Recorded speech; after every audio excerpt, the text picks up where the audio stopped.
That's where I long to be with my three good companions, just my rifle, pony and me.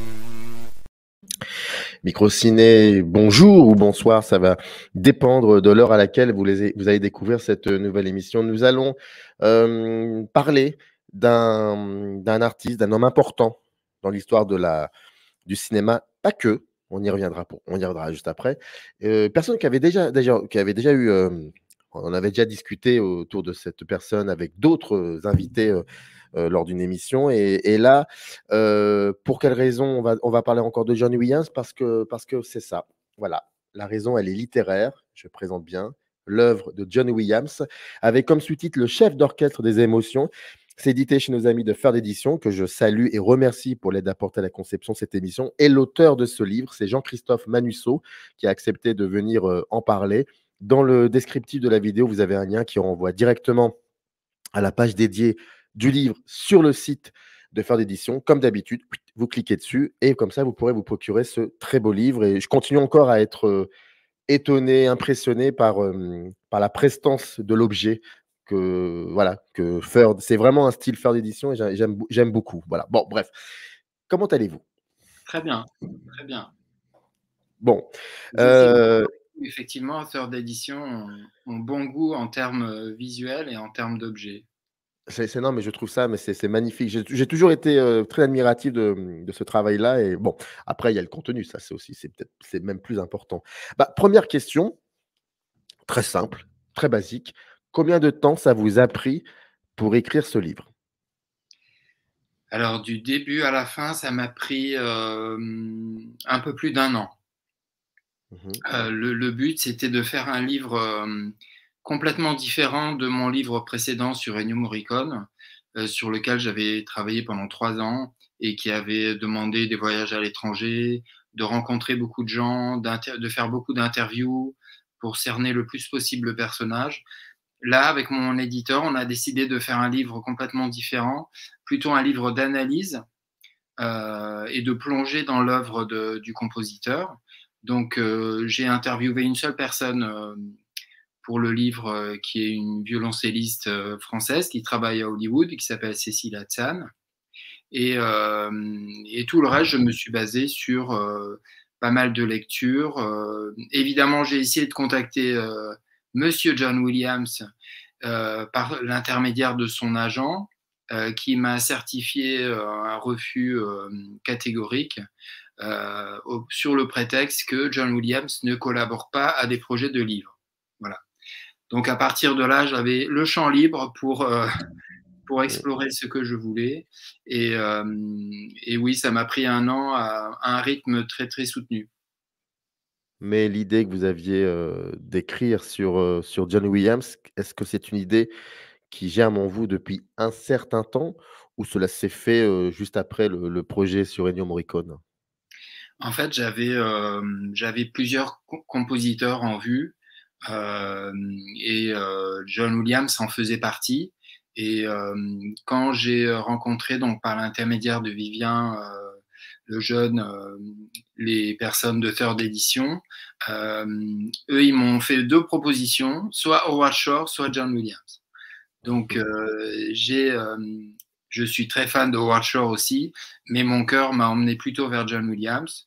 Donc, ça tombait bien parce que c'était aussi un des compositeurs sur lesquels je voulais écrire. Donc, voilà, c'est comme ça qu'on s'est embarqué dans cette aventure. Et John Williams représente quoi exactement? La place que représente John Williams dans votre petite histoire du cinéma? Je dis petite parce qu'il n'y a pas que le cinéma aussi dans votre vie. Il y a aussi la musique qui est enfin, c'est tout à fait logique, mais je veux dire, vous avez aussi écrit sur la musique, sur même le groupe Cocteau Twins, donc ça, ce qui fait de vous quelqu'un de très important. Et moi, je partage ce point commun avec vous. Et donc, mais dans votre cinéphilie, dans votre propre histoire donc, du cinéma, que représente John Williams? Bah, tout d'abord, pour moi, ça représente l'enfance, parce que étant né en 1969, je me suis pris la vague Star Wars en plein dessus. Mmh. J'ai évidemment vu en salle tous les grands films de Spielberg et dans lesquels John Williams pouvait composer.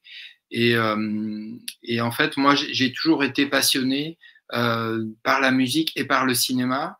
Donc, en fait, la musique de film, c'est vraiment pour moi le sujet idéal, qui est la conjonction en fait de mes deux passions.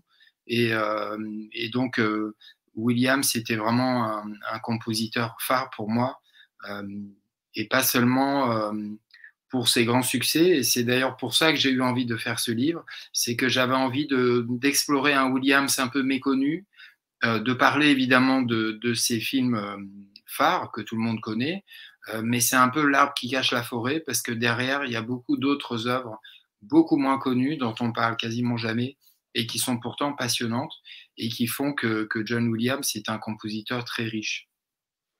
D'ailleurs, je vais faire quelque chose qui était absolument pas prévu parce que j'avais envie d'en parler à la fin de l'émission, mais là, pour le coup, peu importe, parce que là, vous me tendez une perche.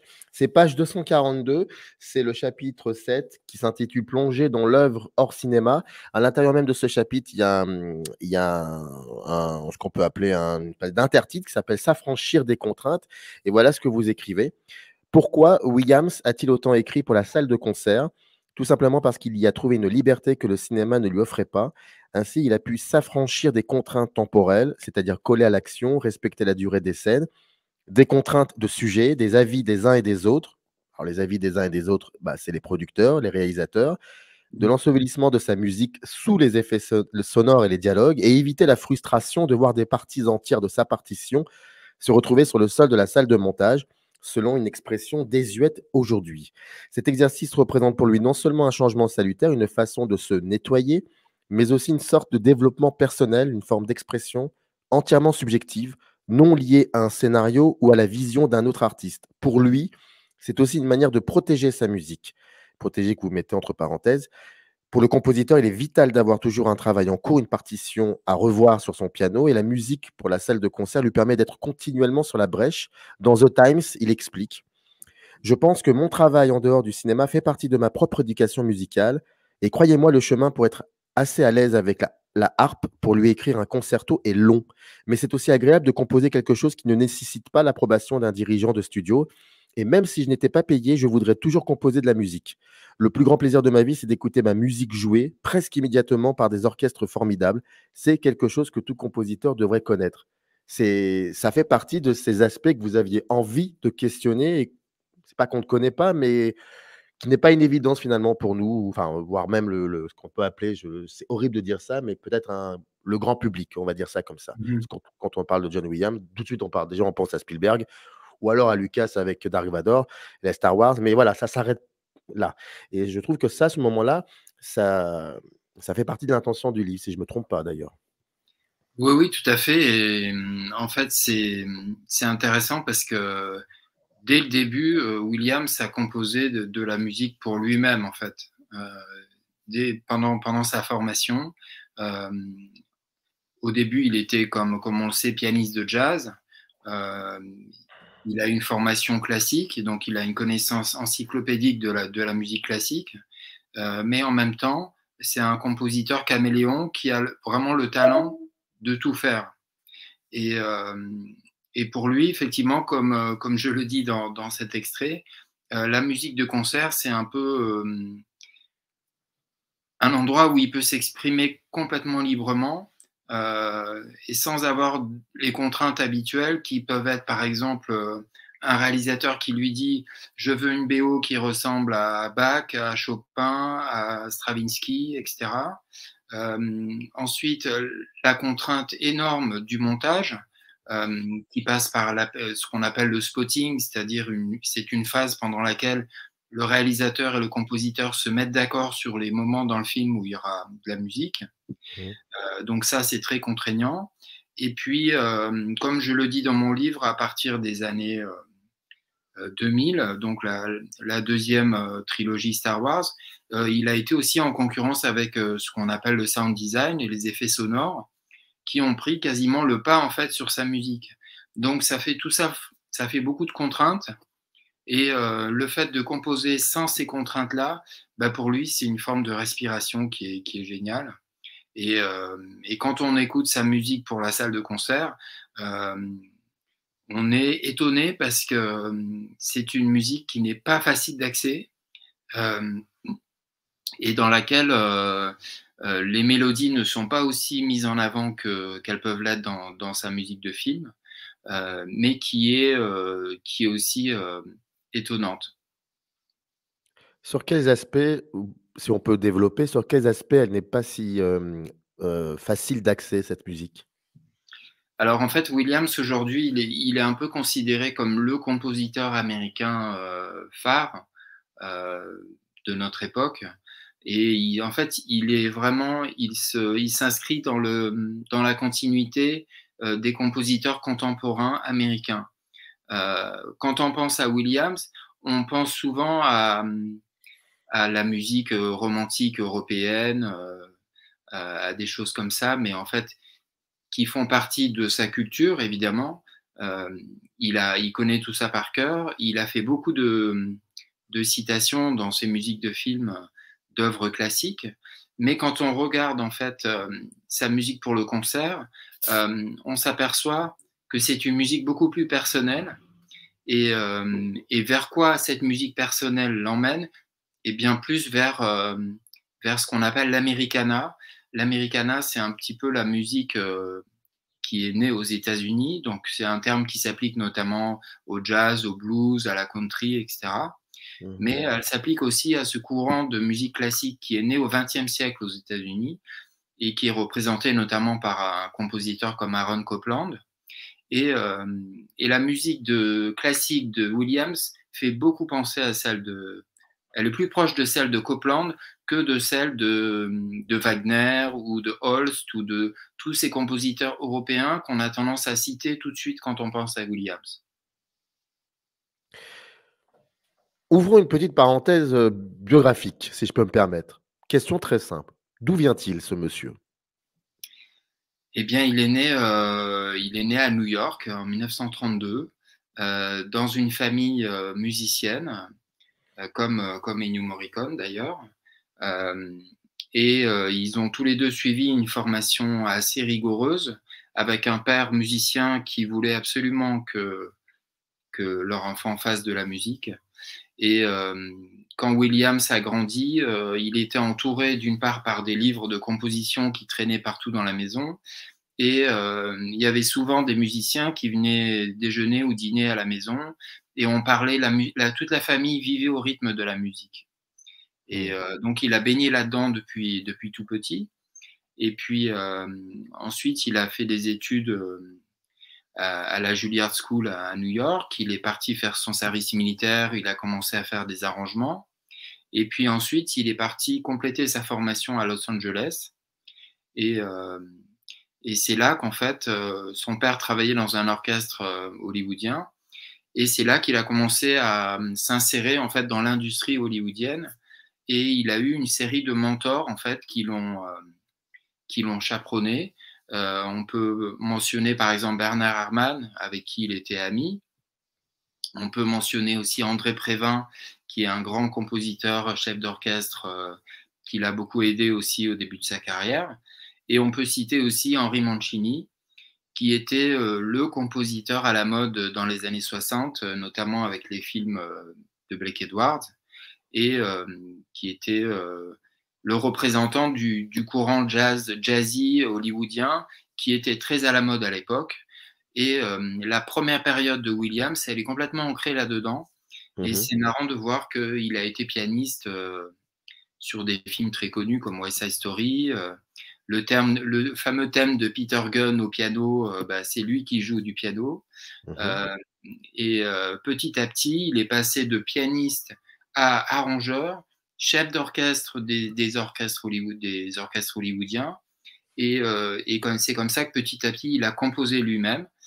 Et à partir de 1958, il a alterné entre télévision et cinéma pendant une décennie, où il était sous influence Mancini, et il s'en est petit à petit détaché à la fin des années 60, début 70, pour d'une part laisser de côté la télévision, se concentrer sur le cinéma, Et là, ça commence, une autre phase commence qui est marquée par, d'une part, quelques westerns, mais surtout les films catastrophes au début des années 70, qui vont être un petit peu son premier genre de prédilection où il va faire ses gammes. Et, euh, et ensuite, ça va mener évidemment à la rencontre avec Spielberg et aux Dents de la Mer en 75. Mais son premier grand succès, c'est pas Les Dents de la Mer, c'est Un violon sur le toit en 71, qui était une comédie musicale hyper connue à Broadway. Et on lui a demandé d'adapter la musique de Broadway pour un film grand spectacle. Et donc, il a été primé aux Oscars en 71, son premier Oscar, pour les arrangements pour ce film. Et il a composé aussi quelques thèmes. Et quand on revoit ce film aujourd'hui, on peut apprécier le travail phénoménal qu'il a fait pour donner de l'ampleur à cette musique. Bah, ça, c'est quand on revoit certains de ces films, dans les années, fin 60, 70, avant, Spielberg, Lucas, tout ça et qu'on est-ce qu'on peut est-ce qu'on peut construire des ponts entre cette période-là, musicalement parlant, bien évidemment, avec ce qu'il a fait dans les années, 80 plutôt, 90 ou alors c'est complètement différent? Non, on peut construire des ponts, en fait. Son style, c'est un petit peu à maturer, évidemment, comme tous les compositeurs, mais il est resté relativement homogène. En fait, son amour du jazz, par exemple, l'a suivi à d'autres moments dans sa carrière.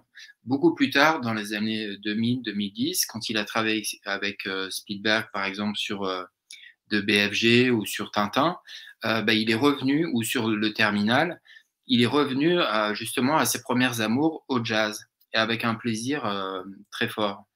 Et, euh, et Ou pareil, Catch ou Catch Me If You Can d'ailleurs, je pense. Catch Me oui, If c'est You Can ça, aussi. Mmh. ouais. Et, et pareil et son style aussi, euh, donc comme je disais, a évolué. Mais on retrouve effectivement dans ces BO de films catastrophes des éléments qui vont être développés ensuite dans Les Dents de la Mer, dans Star Wars, et qui vont être améliorés, travaillés, qui vont devenir beaucoup plus efficaces. Et en fait, c'est comme si sa musique était à l'état de bourgeon, quoi, et ensuite ça fleurit. Et ça fleurit donc surtout pendant cette période qui est considérée par beaucoup comme l'âge d'or de Williams, entre 75 et 85, où il a Mmh. fait là toutes ces BO qui sont devenues incontournables. Et pourquoi elles sont devenues incontournables? Pas seulement parce que les films pour lesquels il écrivait avaient des succès énormes, mais aussi parce que sa propre musique faisait que ces films avaient aussi ce succès énorme. Et en fait, il a été très chanceux, Williams, de travailler avec des réalisateurs qui ont rencontré beaucoup de succès. Et c'est pas le cas de tous les compositeurs hollywoodiens. Alors il y a 2 éléments que vous évoquez au tout début du livre et qui sont importants dans ce qui est de co qui ont fait ce qui est devenu, Williams. D'abord, il y a la radio dans son, voilà, comment le rôle de la radio s'est imposé dans son imaginaire, c'est ce que vous dites, dans la narration, dans son imaginaire et puis vous parliez de télévision et ça par rapport à son comment dire? Son processus de création, le travail, la télévision a été très important pour lui. Donc la radio et la télévision. Oui, parce qu'en fait, ce sont des médiums qui stimulaient son imagination quand il était petit. Et à l'écoute des programmes radio, en fait, c'est pareil aussi pour Morricone, qui racontait la même chose sur la radio. Euh, Mmh. la radio, c'est un peu l'équivalent de YouTube aujourd'hui, quoi, à l'époque. Et c'est vrai que c'était des histoires qui étaient racontées, qui étaient mises en musique, en paroles, et en fait, le spectateur était très actif, en fait, parce qu'il fallait voilà, imaginer tout ce qui se passait juste avec l'oreille. Et, et du coup, ça a beaucoup stimulé son imagination. Et, euh, et la télévision aussi, et à tel point qu'en fait, Williams, c'est pas un compositeur qui réagit par rapport au scénario. C'est pas quelqu'un de l'écrit. À part, il y a eu quelques exceptions. Il y a quelques romans qui l'ont marqué, qu'il a voulu absolument mettre en musique. Mhm. Mais la plupart du temps, c'est plutôt l'image, un premier montage de l'image qu'on lui montre et qui suscite en lui cette inspiration musicale qui est difficile à expliquer. Hein. C'est difficile de dire d'où ça vient, mais ça vient d'une partie de lui qui a été imprégnée par l'image et les émotions qu'il a ressenties en voyant le film ressortent de lui sous forme de notes. Et c'est ça qui est vraiment génial parce qu'en fait, c'est pas facile de pouvoir, à ce point-là, euh, toucher en fait au cœur du film. Et c'est pour ça que Williams a eu un tel succès, je pense, et qu'aucun de ses scores pour des films n'a été refusé. Ça, c'est vraiment exceptionnel. Et pourtant, c'est arrivé à beaucoup de grands. Mais lui, ça lui est jamais arrivé parce que je pense qu'en fait, il savait très bien comment toucher au cœur d'un film et traduire ça en musique. Alors, je rebondis. Page 147, c'était pas prévu là aussi, hein, vous inquiétez pas, ça va être un bazar organisé cette interview, je vous le dis. Page 147, chapitre 5, pardon, Star Wars ou l'écriture au long cours, vous écrivez. Dans une interview de la BBC en 2006, John Williams revient sur l'importance de l'utilisation du leitmotiv dans la musique de film. La technique du leitmotiv, c'est-à-dire l'idée d'une identification musicale avec un personnage ou un lieu, constitue essentiellement le fonctionnement de la musique de film. Cela permet la répétition. On peut entendre un thème 8 ou 10 fois et on l'acceptera. Dans une œuvre symphonique, on aura envie qu'il soit développé et varié, mais pourquoi la répétition est-elle utile? Le spectateur ne voit le film qu'une fois et il ou elle sera principalement distrait par le visuel, plus les visuels sont sidérants et plus on devient sourd. Mais nous sommes impliqués d'une façon auditive et la musique doit fonctionner en prenant cela en compte, simplement en essayant de créer l'identification mélodique. Prenons par exemple le thème de Dark Vador. À chaque fois qu'on le voit, ou même si on ne le voit pas, mais qu'on pense à lui, l'orchestre va jouer son thème. On est là dans un élément de mise en scène. Oui, tout à fait, tout à fait. C'est pour ça que Spielberg disait qu'en fait, avec sa musique, Williams écrit un deuxième scénario en fait sur Mm. le film. Et, euh, et c'est pour ça, c'est intéressant de parler des leitmotifs parce que c'est une technique qui est héritée de l'opéra, hein, de Wagner. Et, euh, et Williams l'a expérimenté la première fois avec beaucoup de succès sur Les Dents de la Mer, avec un leitmotiv vraiment très très simple. Et c'est très intéressant de voir comment est-ce qu'il l'utilise dans le film. En fait, il l'utilise d'une part pour signaler la présence ou l'approche du requin, euh, mais en fait, il refuse de mentir au spectateur. C'est-à-dire qu'il refuse de faire résonner le leitmotiv sans que le requin soit là. Et ça, c'est une forme d'honnêteté en fait vis-à-vis du spectateur. Et le leitmotiv, c'est vraiment un outil très riche et il a utilisé évidemment beaucoup sur les 9 films Star Wars. Et quand on se penche dans le détail, on voit qu'en fait, cette idée de mémoire musicale, elle peut être utilisée d'une façon très évidente, comme c'est le cas avec Dark Vador, mais aussi d'une façon beaucoup plus subtile, quand dans la prélogie, eh bien, on voit Anakin qui est petit, qui va devenir Dark Vador, et en fait, Williams utilise quelques notes de la fameuse marche impériale pour, euh, pour en fait annoncer ce que le personnage va devenir. Et il y a comme ça beaucoup d'utilisations très subtiles du leitmotiv et d'autres techniques musicales, hein, c'est pas la seule qu'il a utilisée, mais qui sont héritées en fait du monde classique et qui l'utilisent dans la musique de film, ce qui est une façon quelque part de la rendre plus intéressante. Si on prend l'exemple aussi de Morricone, ce qu'il disait tout le temps, c'était il faut légitimer la musique de film, donc la rendre le plus riche et le plus sérieuse possible, on va dire. Williams, lui, il a une approche plus peut-être moins hermétique et moins atonale que Morricone, mais il n'empêche que voilà, il a utilisé toutes ces techniques de composition d'une façon très fine, quoi. Et c'est ça qui a fait partie de son succès. Et vous parliez du leitmotiv, effectivement, c'est la répétition donc de cette mélodie, mais il utilise aussi la répétition dans le thème, en fait. Dans le thème même, les notes sont répétées plusieurs fois, ce qui marque en fait complètement la mémoire du spectateur et marque sa mémoire musicale. Et en fait, c'est ça qui est génial avec la musique de film, c'est qu'en fait, elle agit directement sur l'inconscient en fait du spectateur et elle le marque sans qu'en fait il en soit conscient, parce qu'en fait, à part vraiment les fans comme moi et comme d'autres de musique de film, les gens ne prêtent pas forcément attention à la musique au cinéma, mais par contre elle agit sur eux sans qu'ils le sachent, quoi. Et c'est pour ça qu'elle est très très forte, même s'il y a, bon, il y a des réalisateurs qui sont contre, hein, qui ont toujours refusé d'en mettre dans leurs films. Il y a plusieurs raisons à cela, notamment certains ont peur qu'en fait que la musique leur prenne la vedette, quoi, que la musique soit prenne trop d'importance par rapport aux images, mais parfois d'autres n'en ont vraiment pas besoin, ce qui peut se comprendre. Mais dans une esthétique hollywoodienne comme celle de Williams et par exemple Spielberg ou Lucas, où on n'a pas parlé d'Oliver Stone ou de Robert Altman, etc. Ça, on va parler de Robert Altman après. Ça, c'est sûr et certain. Super.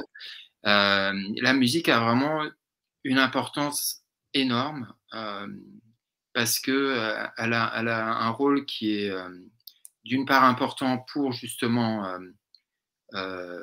approfondir les personnages, mais aussi en fait c'est un petit peu le cœur intime du film, la musique, le cinéma. C'est vraiment ce que les images ne peuvent pas dire, la musique le dit. Ce que les dialogues ne peuvent pas dire, la musique le dit. Et elle le dit, dans le meilleur des cas, hein, sans surligner l'action. Le but, c'est pas de... Il y a une poursuite. Bon, effectivement, ça, Williams l'a fait aussi. Hein, c'est ce qu'on appelle le Mickey Mousing. Il y a une poursuite au début du 3e Indiana Jones. Et la musique, il y a une scène d'action et la musique suit l'action. Mais ça, c'est vraiment une des fonctions de la musique de film qui est héritée du dessin animé. Mais elle a aussi beaucoup d'autres fonctions qui sont beaucoup plus riches que ça. Mais ce qui est assez paradoxal, c'est que Williams arrive dans l'histoire du cinéma américain, alors que, enfin, Hollywood, c'est-à-dire quand on dit Hollywood, c'est-à-dire les studios hollywoodiens avec une industrie hollywoodienne, c'est-à-dire les années 20 jusqu'à la fin des années 50, parce qu'après Hollywood n'existe plus, c'est différent, c'est autre chose. C'est pour ça qu'aujourd'hui, quand on parle d'Hollywood, en fait, on ne parle pas de l'Hollywood que nous connaissions, qui a fait l'industrie hollywoodienne. Et donc, il arrive à un certain moment, une certaine période du cinéma américain qui est dans une forme de transition. Comment Williams va opérer, va pouvoir se placer dans cette transition? Est-ce que c'est en gros parce qu'il va rencontrer Spielberg, ou plutôt Spielberg l'aura rencontré bien plus tard, enfin bien plus tôt, en se disant qu'un jour il voudra travailler avec lui? C'est ce que vous écrivez dans le livre d'ailleurs. Comment ça s'est opéré tout ça? En fait, il a eu la chance d'arriver à un moment vraiment charnière en fait de l'industrie hollywoodienne, parce qu'il a connu la fin de l'âge d'or hollywoodien. Il a travaillé avec les grands compositeurs qui étaient encore en activité dans les années 50 à Hollywood. Il a notamment travaillé, bon, on l'a dit, avec Henry Mancini, avec Bernard Herrmann, et il a fait la BO du dernier film d'Hitchcock. Et en même temps, c'était la période, donc fin des années 60, années 70, un bouleversement total de l'industrie hollywoodienne. Et donc, ce qu'on appelle, nous, en France, le nouvel Hollywood commence avec du sang neuf, de nouveaux réalisateurs, le système des studios qui change complètement. Et du coup, Williams est amené à travailler avec une nouvelle génération de réalisateurs qui sont assez jeunes et qui n'ont pas du tout les mêmes méthodes de travail que leurs prédécesseurs. Et du coup, lui, ça le galvanise parce qu'il a envie d'innover aussi. Il a envie d'innover et et il utilise cette possibilité pour explorer plein de voies différentes. Même si on compare à Morricone, c'est peut-être moins le cas, parce que Morricone, lui, il avait vraiment ce côté expérimentateur qui était très très marqué. Williams, il a un style plus homogène, mais n'empêche qu'il y a quelques exemples, dont notamment l'exemple de Images dont je parle dans mon livre, qui lui permet d'explorer un côté plus expérimental et d'aller plus sur des terres qui sont plus proches justement de la musique de concert que de la musique de film au sens strict. On sort de l'influence européenne, même si, bon, avec Star Wars, justement, il y a eu un retour en arrière. Mais c'est ça, là, c'était la volonté de Lucas. Lucas, au début, lui, il voulait faire une bande originale comme Kubrick dans 2001, en utilisant des morceaux de musique classique. Et c'est Spielberg qui lui a dit « Ouais, mais regarde, je travaille avec John Williams. Lui, il peut te faire un score symphonique et tout. » Et Lucas, au début, il a dit « Mais c'est juste un pianiste de jazz. Non, non. » Et Spielberg a insisté. Et finalement, ils se sont mis d'accord pour revenir à l'origine de l'âge d'or hollywoodien, donc les fameuses sériales, et de rendre hommage donc à cette musique de Holst et de Korngold, pour faire un score qui est vraiment un retour aux sources. Et du coup, c'est ça un peu l'ironie, c'est que en 77, la mode, c'était pas du tout la musique symphonique, hein, c'était la soul, le funk, c'était Shaft, c'était... 77, vous avez dit 77, c'est ça? Oui, 77 pour Star Wars. Voire même la mort du disco, voire même le punk. Donc c'est plutôt ouais, voilà. la new wave, on va dire ça. Du coup, les jeunes de l'époque qui écoutaient les Sex Pistols, ils se sont pris de la musique classique en plein dans la tête, alors que c'était une musique qu'ils ne connaissaient pas vraiment, hein, parce qu'elle était désuète à l'époque. Et grâce donc à cet apport de Williams, cette musique symphonique a pu réémerger.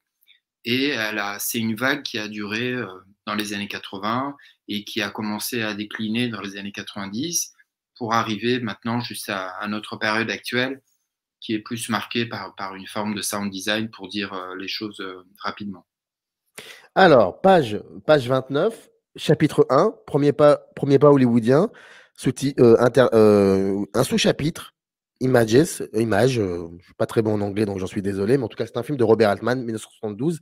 Vous intitulez ce sous-chapitre le Williams expérimental et vous écrivez Image se démarque par son caractère à la fois tonal, le thème principal In Search of Unicorns, en mode mineur, joué au piano accompagné par les cordes, et atonal, la mélodie lente et triste est interrompue par des bruits de percussions diverses qui brisent le cours tranquille du thème. Cette dualité instrumentale se trouve au centre de la BO et illustre à merveille le sujet du film, c'est-à-dire le dédoublement, la perte d'identité, deux ambiances musicales très différentes en contraste pour représenter la réalité et le délire. De plus, chacun des amants de Catherine, ça c'est bon, voilà, il faut voir le film pour comprendre, a un paysage sonore propre. À l'écoute du disque, c'est une forme de plaisir musical qui subjugue tant par son côté dérangeant, inconfortable, que par ce mariage d'une mélodie pour enfants jouée au piano et bousculée avec force par l'irruption de l'irrationnel. Deux questions. Pourquoi avoir comme ça eu envie, le désir de consacrer ne serait-ce que 2 pages sur ce film et ce rapport, le travail qu'il a effectué sur ce film? Et est-ce que par la suite, il aura des fulgurances comme ça où il sera aussi expérimental? Ma question est un peu provocatrice, hein, je l'avoue. Je réponds oui à tout. Et ben voilà. Alors, d'une part, j'adore ce film. C'est un film connu, ouais. incroyable. La musique dans le film, elle est incroyable aussi parce que on n'a jamais entendu un Williams aussi expérimental. En fait, il a fait appel à un percussionniste japonais qui a travaillé avec un instrument qui a été créé par 2 frères français, ouais, et qui permet en fait de créer des sons, des bruits, des sons. Et en fait, le film, c'est une femme qui devient folle, hein, l'histoire du film. Ouais. C'est une femme qui tombe dans la schizophrénie. Et la musique, elle traduit ça à merveille, parce qu'il y a effectivement, comme comme je le disais dans le livre, une phrase mélodique, enfin une mélodie, mais il y a aussi des passages complètement atonaux. La tonalité, en fait, c'est, pour résumer, en gros, hein, c'est une forme musicale qui n'a pas de mélodie vraiment identifiable, qui se rapproche plus du bruit quelque part.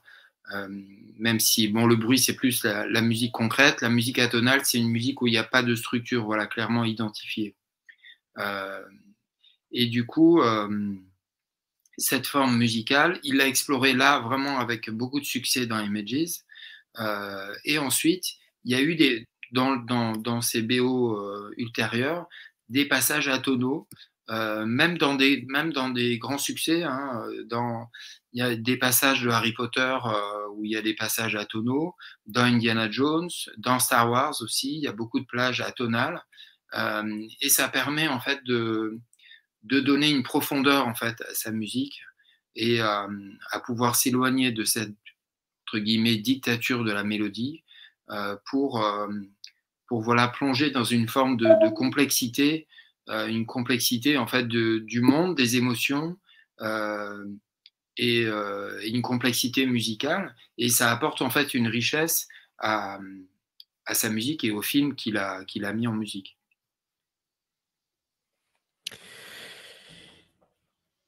On ouvre une parenthèse. Moi, quand je reçois un écrivain ou une écrivaine, j'adore poser des questions sur la cuisine interne. C'est un kiff. Donc, j'aimerais savoir comment vous avez approché l'œuvre de Williams, comment vous avez pensé la structure de votre livre. Alors, la structure, moi, j'avais vraiment envie de ne pas être l'esclave de la continuité de la chronologie, quoi. Donc, j'ai quand même pris une approche chronologique parce qu'on ne pouvait pas faire n'importe quoi, mais en même temps, je me suis donné des plages de liberté quand j'aborde, par exemple, sa collaboration avec Spielberg, hein, c'est quand même énorme, c'est 29 films. Donc là, il y a tout un chapitre sur cette collaboration. Il y a aussi tout un chapitre sur Star Wars. Et puis ensuite, à d'autres moments, j'explore ce qu'il a fait en dehors de ces deux sagas. En fait, c'est quand même quelqu'un qui a eu la chance de travailler sur certaines des plus grandes sagas de l'histoire du cinéma et certaines des plus grandes sagas, pas seulement en termes de spectateurs, mais en termes de renommée et en termes aussi de qualité. Et donc, j'avais envie de consacrer des chapitres à ça. Et puis, en même temps, il fallait aussi se pencher sur sa musique de concert. Et j'avais aussi envie de parler des musiciens avec lesquels il a travaillé, des orchestres. Il faut savoir aussi que Williams a été chef d'orchestre pendant 14 ans d'un des plus grands orchestres, enfin d'un des orchestres les plus populaires aux États-Unis, qui est le Boston Pops, entre 80 et 94. Ça veut dire que chaque année, il dirigeait en direct des concerts à la télévision ou en live à Boston. Et en fait, ça lui permettait de mettre en avant d'une part des morceaux de musique classique qui l'avaient inspiré et qu'il aimait beaucoup, mais aussi sa propre musique. Donc ce qui a eu pour résultat en fait de tisser des liens entre le monde classique et le monde hollywoodien.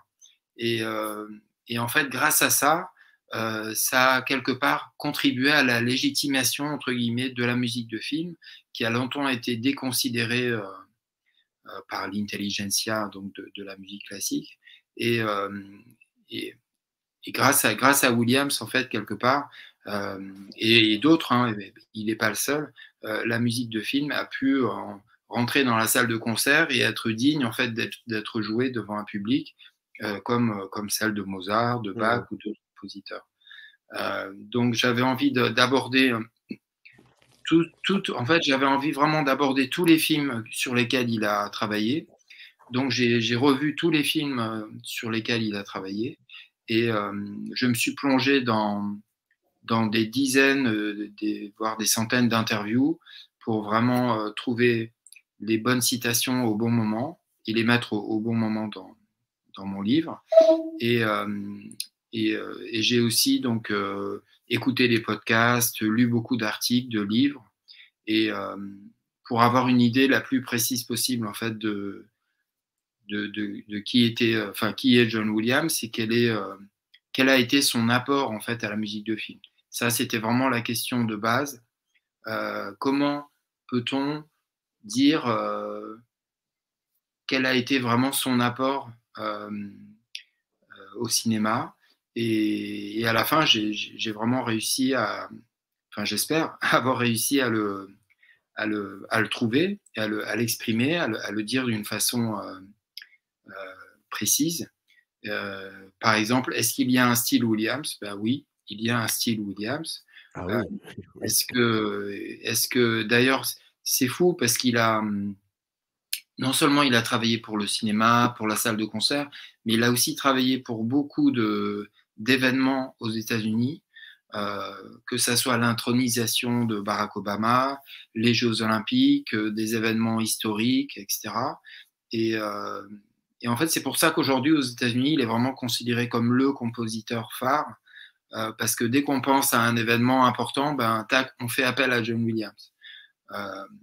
Et c'est ça qui est génial. Et en plus, quand on l'écoute, moi, ce que j'adore chez lui, c'est son humilité, quoi. C'est vraiment quelqu'un qui s'exprime toujours avec une voix très posée. Il est toujours souriant.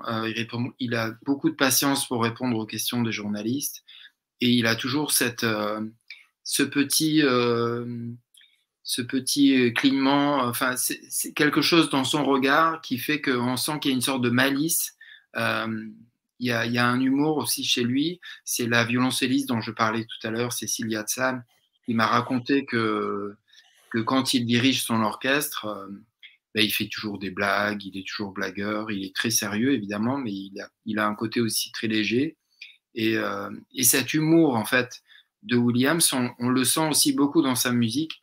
Et ça, c'est quelque chose qu'on ne sait pas forcément parce qu'on pense toujours aux marches impériales, au thème militaire ou à Superman ou à des choses plus légères aussi, mais il a aussi beaucoup d'humour. Et en fait, il a vraiment évolué au même rythme que Spielberg. C'est pour ça que c'est intéressant dans le chapitre Spielberg de voir comment ils ont évolué en parallèle. Parce que. J'allais vous poser la question.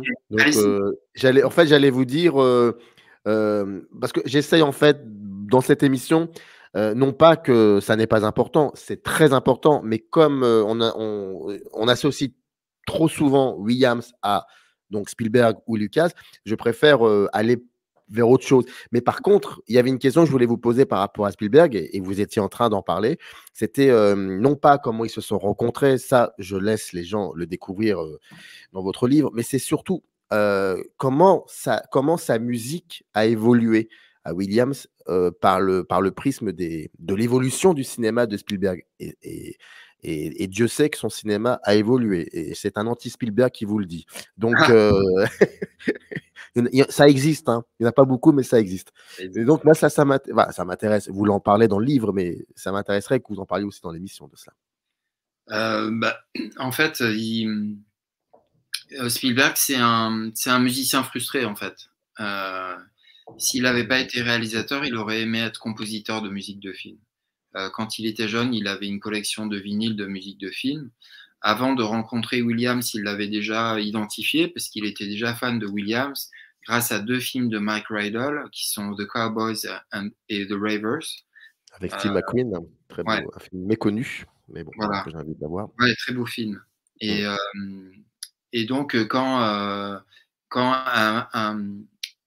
une personne de Universal fait se rencontrer Williams et Spielberg dans un restaurant de Los Angeles, Williams a l'impression d'être devant un gamin parce que Spielberg fait très jeune, on doit être en 72. Et Spielberg, lui, il a qu'un mot à la bouche, c'est les BO, les vinyles.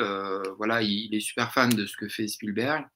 De ce que fait Williams. De ce que fait Williams. De ce que fait Williams, pardon.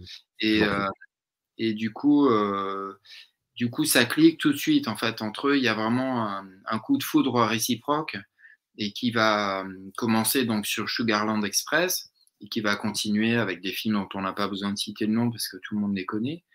Et en fait, ils vont comme ça grandir ensemble jusqu'à la période plus sombre, on va dire, des années 90-2000 de Spielberg.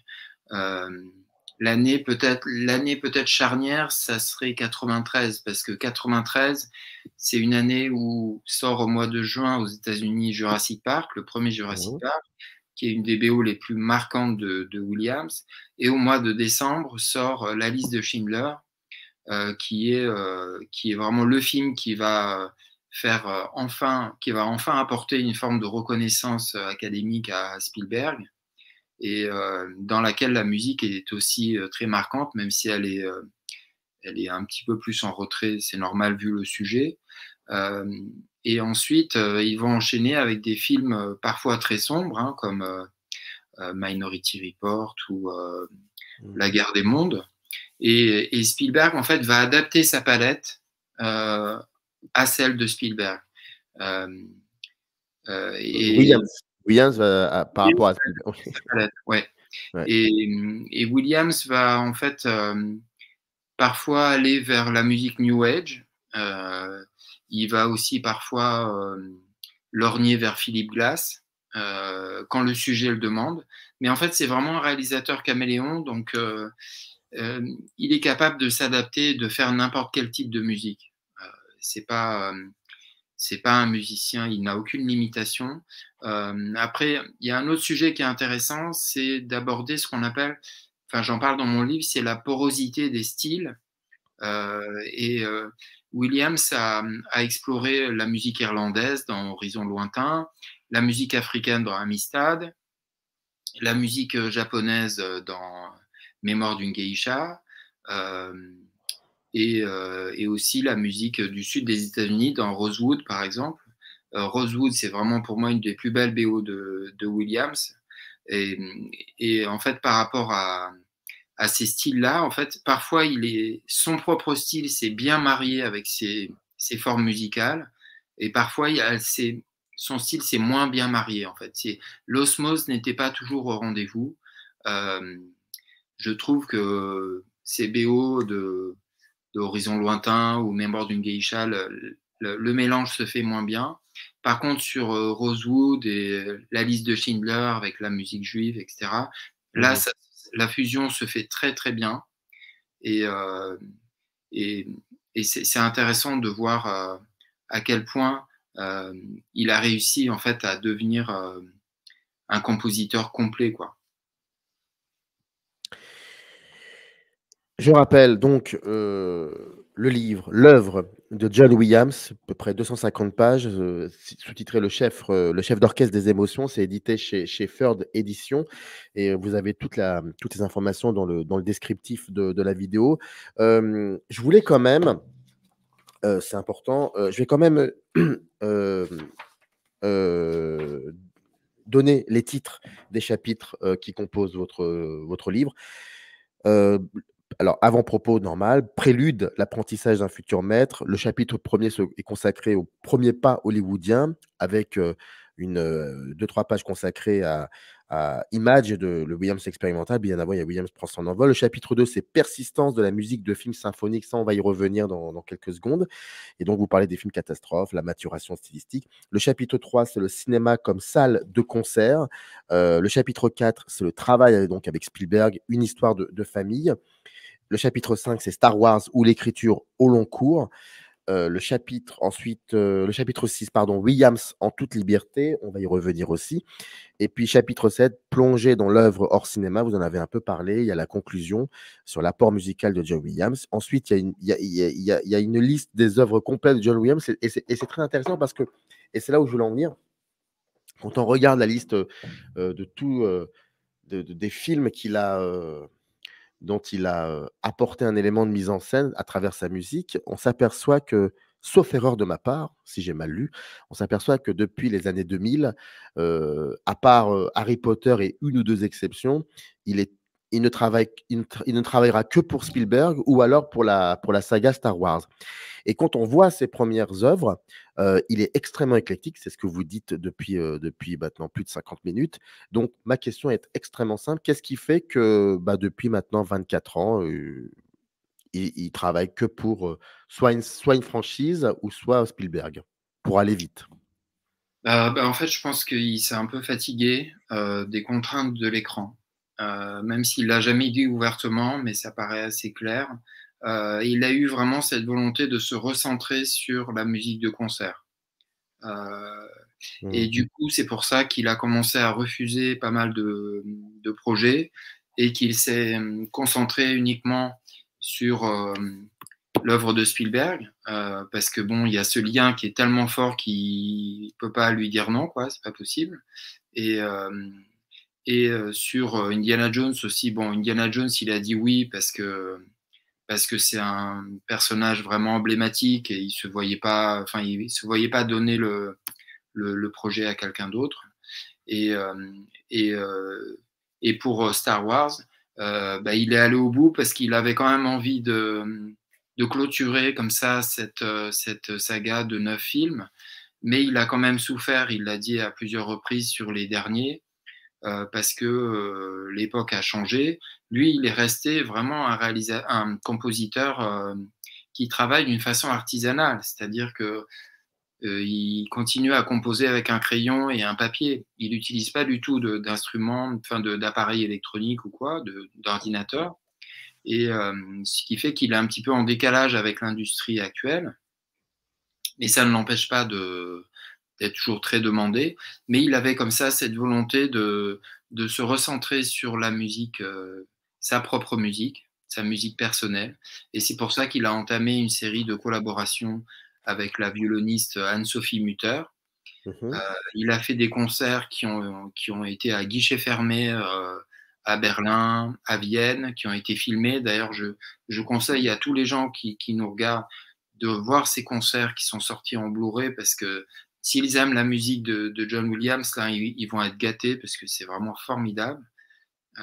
Et voilà, c'est pour ça que petit à petit, il a tourné le dos au cinéma, parce que voilà, les contraintes ont fini par lui peser. Une dernière question. Il y a un chapitre qui s'appelle Persistance de la musique de film symphonique. Et j'ai envie de vous demander, et aujourd'hui? Et aujourd'hui, en 2024, vous vous me voyez arriver avec vous me voyez arriver avec les gros sabots. En fait, c'est très simple. Les derniers films de Spielberg n'ont pas rencontré le succès, qu'on a toujours associé à Spielberg. Eh bien, je ne dis pas que je parle pas de succès par rapport à Williams, mais par contre, Williams dans tout cela aujourd'hui en 2024 avec la musique de film en général, est-ce qu'il continue, de persister? On va dire ça comme ça. En fait, il a dit clairement que si Spielberg faisait un autre film, il lui dirait oui. Donc voilà, on attend que Spielberg fasse un autre film. Effectivement, les films de Spielberg récents n'ont pas rencontré de succès pour des raisons qui seraient trop longues à exposer ici. Mais je pense que Williams, là, en ce moment, il travaille sur une œuvre pour la salle de concert. Et il a 92 ans, donc Incroyable. C'est quand même une longévité assez incroyable. Et je pense que pour le cinéma, malheureusement, enfin, j'espère me tromper, mais je pense qu'on n'aura pas d'autres BO à part si Spielberg fait un autre film. Mais je pense que, voilà, j'ai l'impression qu'il doit se dire que son style est un petit peu maintenant démodé. Le dernier Indiana Jones n'a pas fonctionné en salle. Et quand on écoute sa musique pour le dernier Indiana Jones, elle est pas mal, mais elle n'est pas non plus au niveau des 3 premiers films. Mais quand on regarde The Fabelmans, par exemple, il n'y a pas beaucoup de musique de Williams, parce qu'il y a aussi des morceaux classiques, mais le peu qu'il y a est vraiment très, très émouvant. Et c'est vraiment, quelque part, pour moi, le chant du cygne de Williams et de Fabelmans, parce que c'est comme s'il avait réussi à concentrer dans quelques morceaux toute l'essence de son âme de musicien, de compositeur, d'une façon qui est tout simplement émouvante et magnifique et belle. Et c'est pour ça que pour moi, leur collaboration est vraiment une des plus grandes de l'histoire du cinéma, avec d'autres. Mais je remercierai toujours Spielberg d'avoir permis, d'avoir laissé cette liberté à Williams de faire ce qu'il voulait, de mettre de la musique où il voulait. Spielberg ne l'arrêtait jamais. En fait, la plupart des réalisateurs, à la fin quand l'enregistrement a lieu, ils disent bon, c'est bon, on va arrêter les frais, voilà, on veut pas que ça coûte trop cher. Et Spielberg, c'est l'inverse, il l'encourageait toujours à continuer, à aller plus loin. Et je remercierai toujours Spielberg de ça. L'œuvre de John Williams, le chef d'orchestre des émotions, édité chez Third Édition. Et ça a été pensé, et conçu et écrit par Jean-Christophe Manusseau, qui était là pour nous en parler. Merci beaucoup, Jean-Christophe. Je rappelle que je vous en prie, je vous rappelle que dans le descriptif de cette vidéo, il y a le lien qui renvoie à la page dédiée du livre sur le site de Third Édition. Merci beaucoup à vous, Jean-Christophe. Maintenant, celles et ceux qui nous ont regardés, c'est à vous de jouer. Il faut lire le livre. Merci beaucoup. Merci. Bonne soirée. Générique. Arrive in the canyon, that's where I long to be, with my 3 good companions, just